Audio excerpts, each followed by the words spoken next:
यो हो किरात पार्क, इलाममा रहेको एउटा सुन्दर ठाउँ।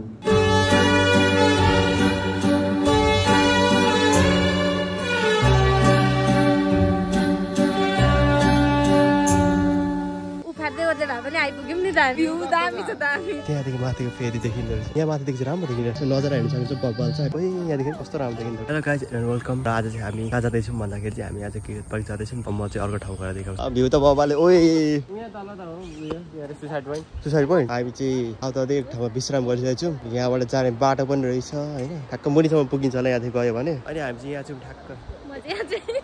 अरे हामी के हेर्नु बसेको त यो पहाड हेर्नु बसेको यो केप जस्तो देखिरहेको छ हेर्दाखेरि। कस्तो लाग्यो तिमीलाई यहाँदेखि यात्रा भन्नु मलाई? यात्रा चाहिँ एकदम कठिन थियो तर यहाँ राम्रो रहेछ भ्यूहरू चाहिँ। ल अब यता ल म सरी ल उफार्दै ओर्दै भए पनि आइपुग्यौँ नि त हामी। एकचोटि लडिहाल्यो पनि झन्डै लडी पनि हाल्यौँ हो।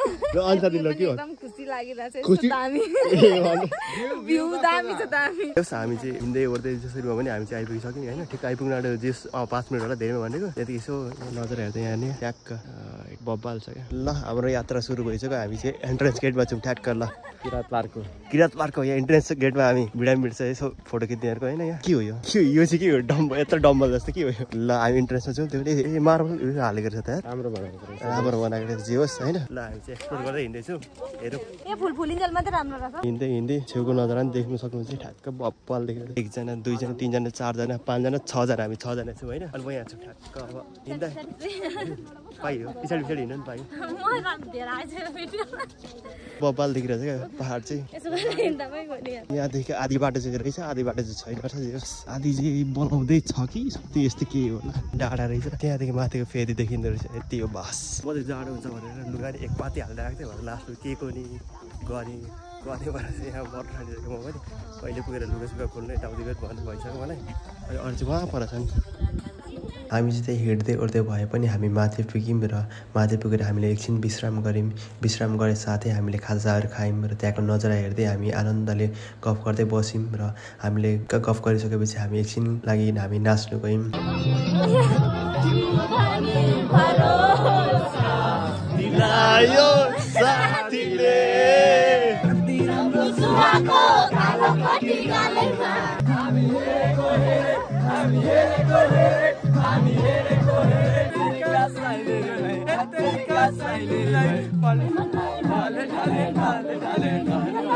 हामी सेकेन्ड फेज भन्छ एक राउन्ड हालेर आउँछौँ होइन। त्यहाँनिर ठ्याक्क लु 2 जना बसिरहेछन्। अघि हेर्न जाने भने त म चाहिँ भर्खर जाँदैछु। म चाहिँ एक राउन्ड हालेर आउँछु ल। यहाँबाट हेर्ने नजर चाहिँ दामी रहेछ क्या।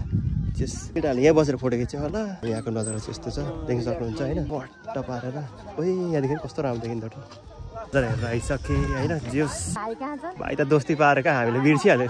कन्डेम 2 भन्दा नि हुने रहेछ त। यहाँ माथिदेखि चाहिँ राम्रो देखिरहेछ नि त्यो फुल बगडामा। ठिक छ त ल अब चाहिँ हामी जेस निस्किने भन्दा पनि अब लास्ट त्यहाँ फुल बगडातिर जाने हो। त्यही कहिले लागि जेस नजर हेर्नु सक्नुहुन्छ बब्बाल छ। कहाँ माथि खाना बजेर केही सुन्नेकै छैन होइन। उयो बसिरहेछ नि 2 जना भाइ कहाँ गएछ मलाई थाहा छैन त्यो पनि होइन। त्योभन्दा माथि गाना चाहिँ बब्बाल छ क्या। हाम्रो चाहिँ यहाँ बसिरहेछ नि हामी चाहिँ जेस सजना आएको छौँ। भाइ चाहिँ अहिलेको लागि छैन यहाँ छैन। तपाईँहरूले देख्न सक्नुहुन्छ कि यो फुलहरूले कस्तो राम्रो देखेको। अझै पछाडि बादलले त्यहाँ पहाडले कस्तो सुन्दरता नै बेग्लै देखेको। अनि हामी चाहिँ अब निस्किने क्रममा थियो किनभने बाटो चाहिँ अलिक असहज थियो र पनि अझै मान्छेहरू आइरहेको थिए परिवारसँग कोही साथीहरूसँग होइन। अझै भिड देख्न सक्नुहुन्छ तपाईँले। अब चाहिँ हामी निस्किने भनेर निस्किनु लागि हामी तयारी हुँदै। ल आजको लागि चाहिँ यति नै।